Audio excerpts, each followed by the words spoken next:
Hi, welcome to the Commercial Gas Engineer channel. First sites as a commercial gas engineer. Now we're in 2020, so this is approximately 3 years ago. And I was working in a building and carrying out some plus plan systems. So you know where there's more than one zone. And although I got the zones correct, the wiring correct, I think that the wiring could have looked a lot better. I could have did a better job on this one, making it more aesthetic.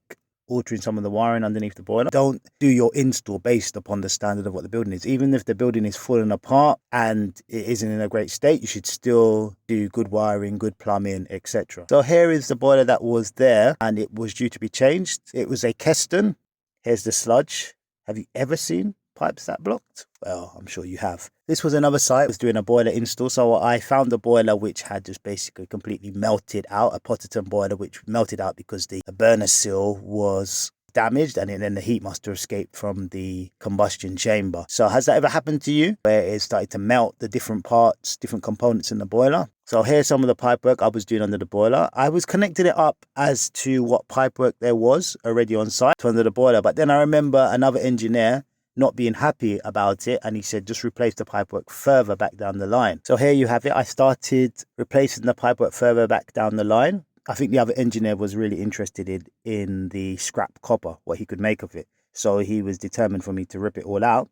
So I installed the pipework, but it would have been better if the clips were closer together. So here you have it. I had the pipework here like this. So it looks as though I was stripping a boiler apart. I think this was the old boiler that I had pulled out. The old pt10 I'd pulled out that I showed you in the previous page. Instead of leaving the boiler outside for the scrapman to take it, I took a few spare bits of it that looked as though they were still in good condition. PCB looked like it was in good condition. So tell me, what do you do when you get rid of an old boiler? Do you bother pulling any of the old parts off, or do you just throw it all away? Spent the whole day here testing the system. I was here with another engineer, an AC engineer, and we were just, I believe, pressure testing the system. How good are you at attaching your gauges? Some more pictures of the work we were carrying out and some more. And here it looks like I was carrying out a tightness test for some reason. Maybe there was a leak on this system. I have a funny feeling this system had a leak. Whoa! That is dreadful.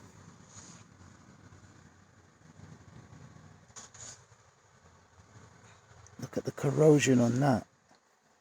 I think that's why I was carrying out the tightness test. I was probably shocked and working out what to do next to see if this meter was leaking.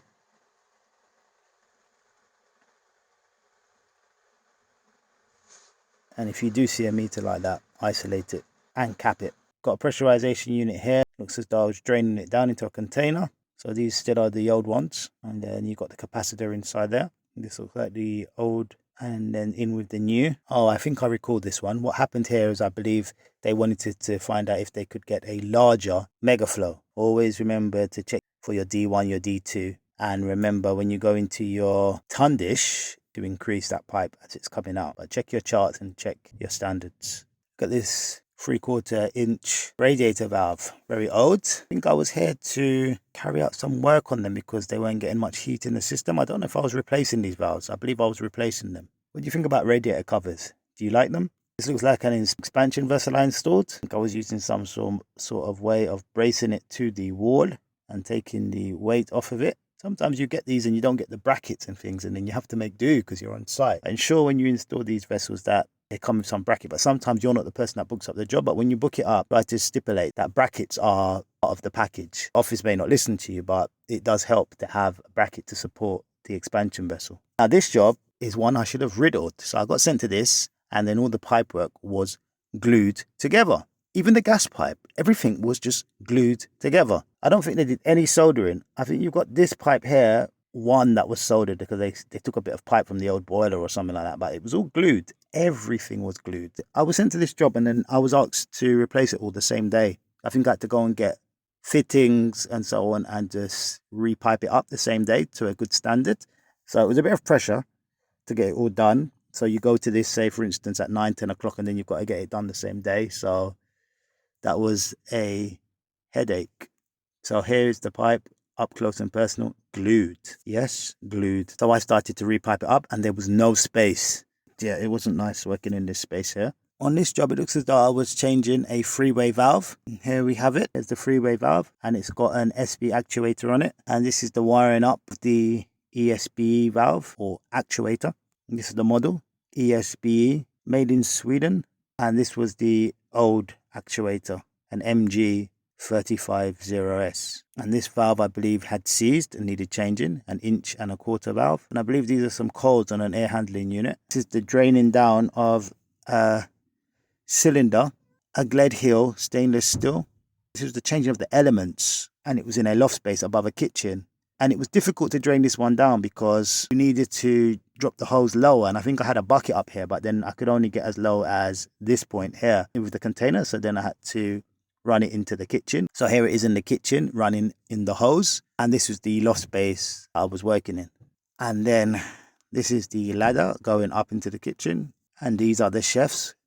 And then I'm monitoring the temperature rise. It's only 22 to 23 Celsius. And then it started to go up to 31 Celsius and then 34. And in this building here, I was carrying out some work on some radiators. Lovely building, eh? Nice building in London.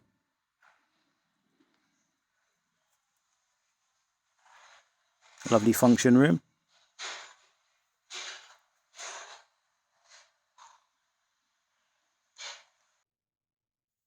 Yeah, I've got several pumps and one is spraying out the middle like that. I always a bit suspicious when I see them spraying like that in a straight line. Get the funny feeling that they're not circulating properly when they're like that. Here it is spraying towards you. Yep. And then this is the installation of a fireplace. We're in about February 2020 now. And here we go. Get in there. And this is the fireplace when it was done. Went to a kitchen because the gas guard shut off the gas supply, and it was because of this blocked tube on this air pressure switch. Here I believe I'm changing a part on an outdoor condenser. I think it might be the fan I'm changing. Here you have a fan coil unit. So on here you've got this three-way Belimo valve. So just ensuring that it's working. In this job was changing a gas-fired water heater, an Andrews unit. In this job here, I was changing a pump, single-phase pump. And here it is, the new Magna in place.